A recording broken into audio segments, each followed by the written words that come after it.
L'aide du CRT, elle va être énorme. Elle assure la promotion et elle souhaite assurer la promotion encore plus de ces activités de loisirs actifs qui vont vers le moyen pays, avec des activités nouvelles, un peu aventureuses, développer des équipements à ce niveau-là. Ensuite, c'est un outil de promotion très fort, le CRT, pour nous. C'est-à-dire qu'on collabore beaucoup avec eux.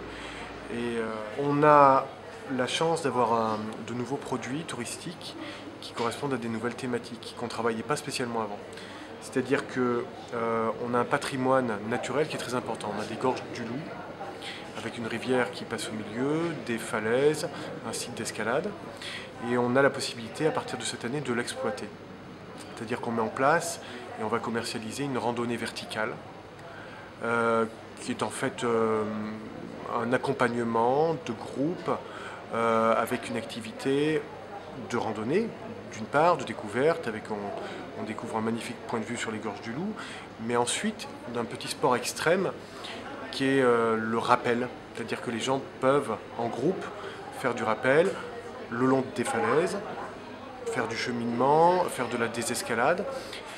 Ça prend à peu près 1h30, tout niveau, tout public. La chose est complètement sécurisée et ça nous permet, nous, d'exploiter largement tout cet aspect un peu naturel, sauvage, qu'on trouve à la Colle-sur-Loup. On s'ouvre à une nouvelle clientèle, la clientèle groupe.